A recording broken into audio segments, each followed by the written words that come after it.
Welcome back to the channel once again. I am on the Ninja today. Just wanted to talk about it a little bit and update everybody on where I got it and exactly what I did with it and the plans for the future.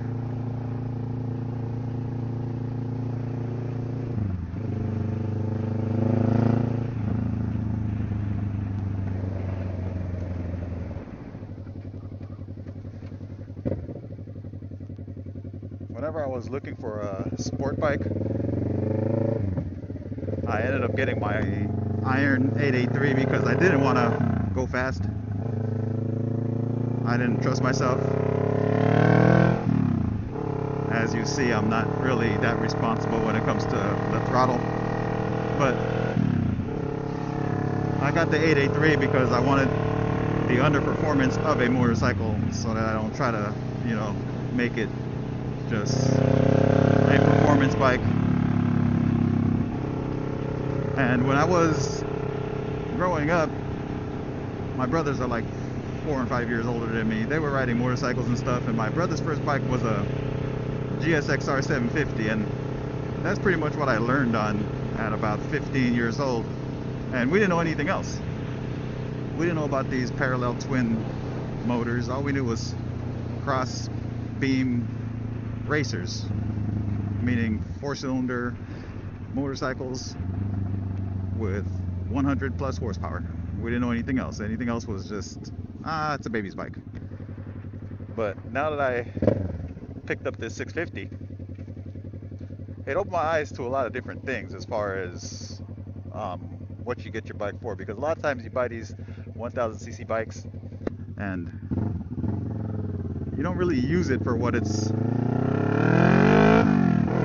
built for. And it's kind of a liability to drive it around because you're like babying the throttle and you can't even really twist it without having fun and almost killing yourself and sending yourself to heaven. But when I started doing research on this parallel twin, I noticed that it's not that much different from the bottom end speed, meaning some of the 600s, they go 0 to 60 in about 3.5 seconds or something like that, 3.3 seconds. This one's 3.7. I mean, what else do you want? I know top speed on this bike is supposed to be 130, and the 600s, 1000 class bikes are 160, 180, 200 mile an hour bikes. But who's trying to do that? I mean, if you have the low end torque, you're good to go. I mean, you could click down a couple of gears on these bikes, take off.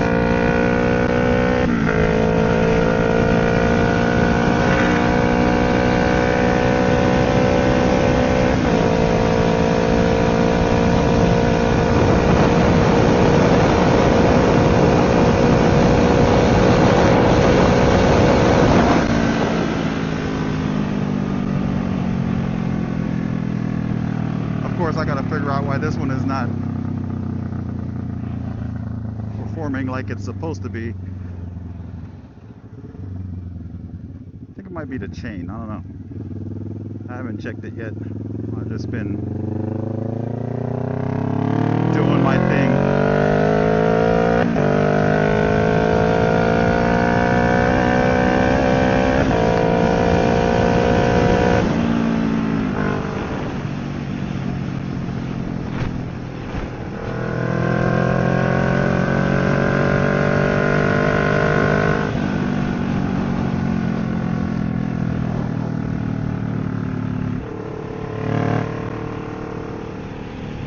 You would think that it's in like 4th gear, it's in 6th, and it still sounds like it wants to.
pretty fun.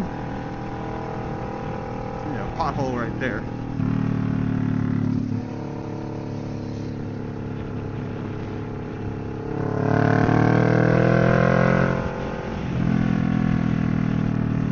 It's funny how fifth gear at like 50 miles an hour, you pull it and it takes off. That's the difference between the iron. The iron doesn't take off like in higher gears like that. You have to be in a low gear. This one, you pull the throttle, it's going to take off because it's so light. That's what I'm thinking. Like 300 and some change pounds.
All right, so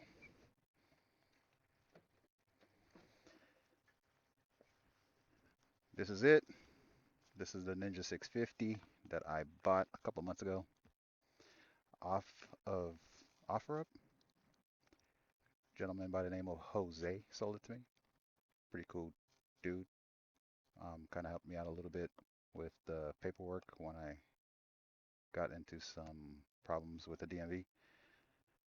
Anyway, bought this bike for $1,000.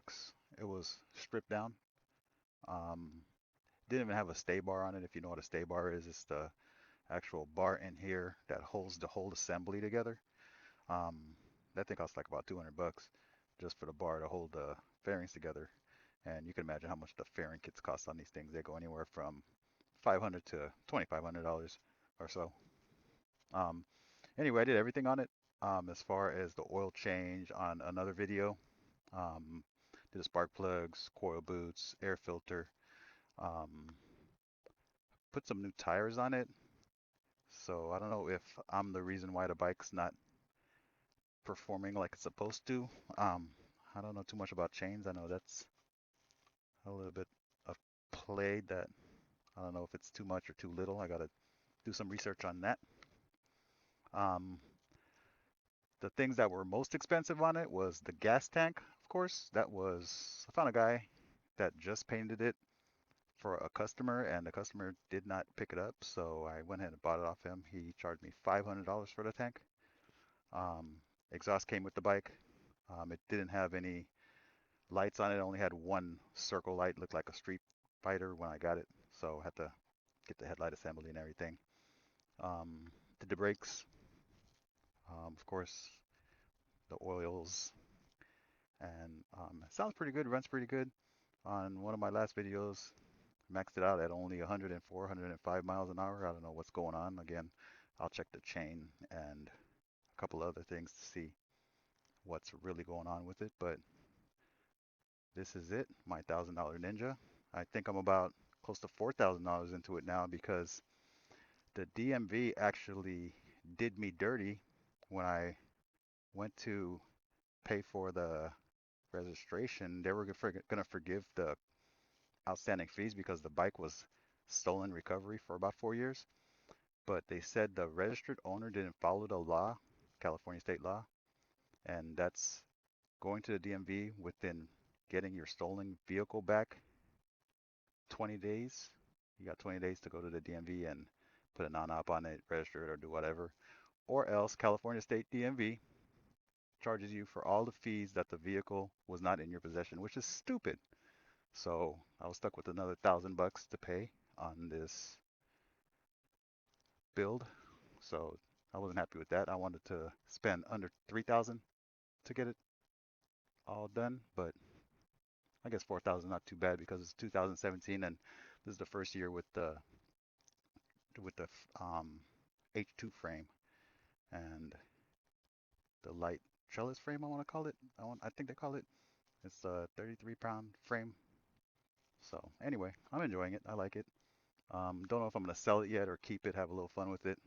But for now, I'm gonna ride it around and get it all tuned up. I will be taking the ECU off to flash tune it. So once I get it to do factory speeds, I'll go ahead and flash tune it and do the difference speed test on it. So this is it, 2017 Ninja 650R.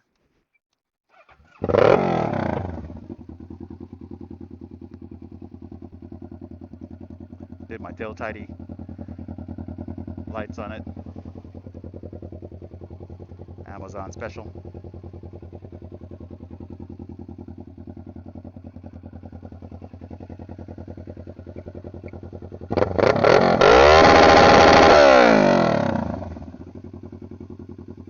She's a runner.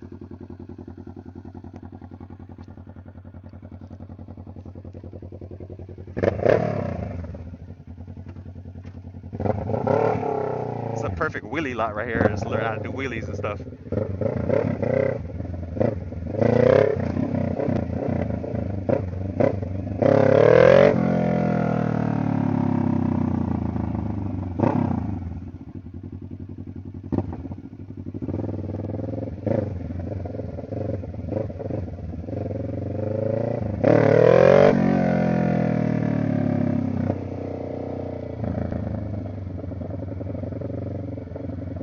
Just need to come out here one day and just practice my wheelies.